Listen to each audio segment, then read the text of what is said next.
Hi, this is Soul Guru for NJS4E. Today we have the legendary producer of Portait. He has worked with Faith Evans, Barry White, Jill Scott, Raphael Sadiq, as well as many other artists. His contribution has been somewhat overlooked over the years, but somehow he still manages to keep making great records.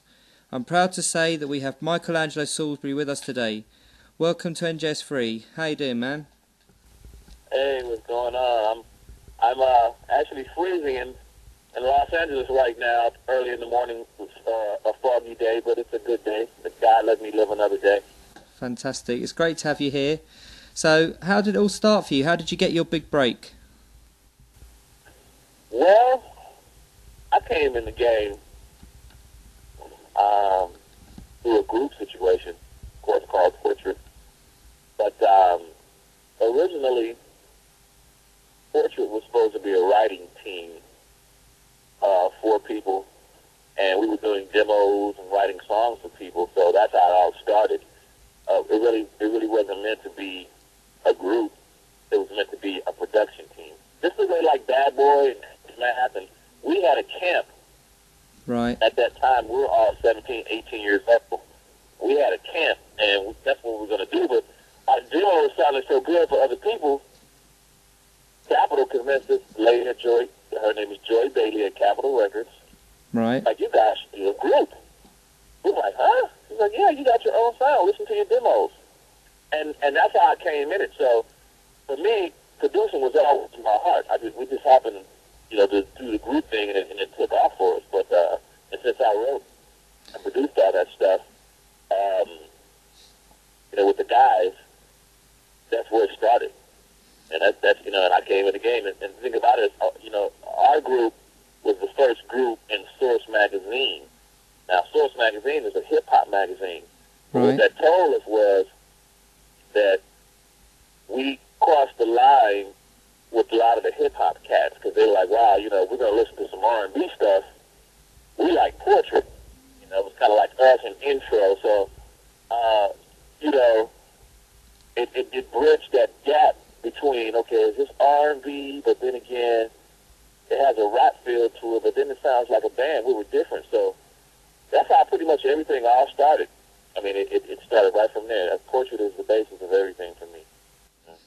So before that, did you do anything? I mean, I noticed that you did a lot of producing on the Suave album, and there was a Force One Network remix as well back in '91.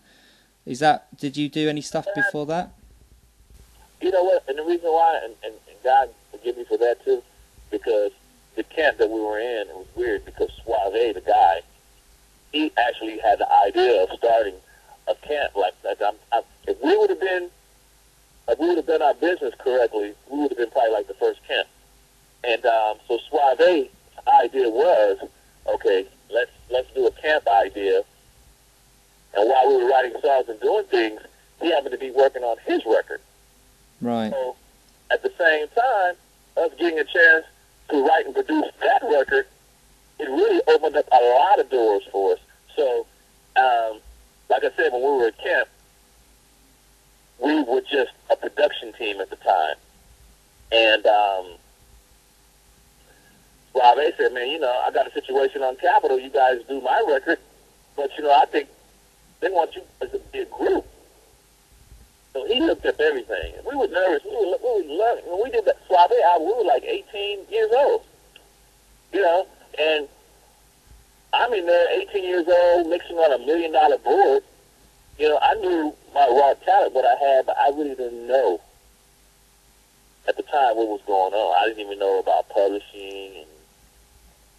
And, my dad is in a group called Earth Angel, in a group called The Penguins, and they did a song called Earth Angel, which is a huge hit. It sold 25 million 45s. So, but he didn't get the money for what he did, and he didn't want me in the business. It's like, you're talented, but paperwork is crazy. I fear you with the paperwork. Don't sign anything. And that's the kind of lessons that I was getting. So we were 18, young. We didn't know. All we knew, we had a camp, and we were going to write songs for people. And that's how everything started. It was just like that. Wow, that's an amazing story. I remember first hearing Here We Go Again back in like '92.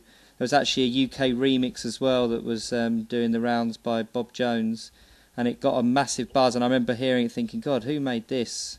I mean, that first Portrait album was groundbreaking and still remains a timeless piece of work. I mean, are you proud of your debut album? I am very. One second. I am very proud. Like I said, and it was the way I created it. I didn't think about anything. It was me just being innocent. It's almost like you growing out, coming out the womb and you're innocent, and a lot of things you don't know and you find out on your own as you go. So I was innocent and I was comfortable recording. There wasn't any pressure. I didn't think about competition, and I noticed that. I think that was one of the reasons why. And let me tell you an interesting story, though. To be honest with you, Portrait started off as 5. Okay. Hold on one second.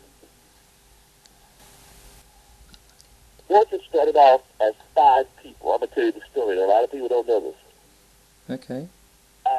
And what happened was Capitol Records put us all in an apartment together so we can live together and gain camaraderie and write the record. At the time, we were young and running around having girlfriends and chasing girls.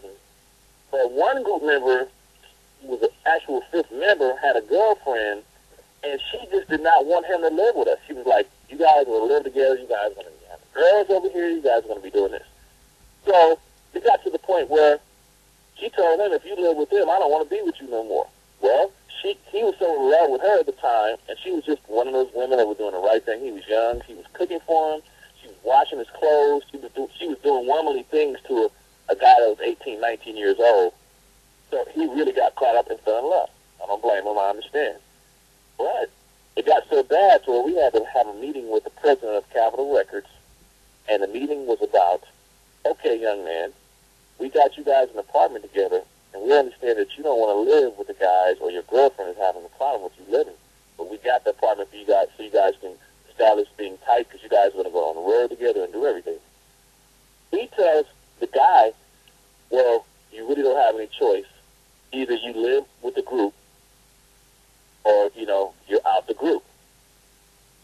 So at the meeting, the 5th member says, I really don't know. I have to think about it because I really love her.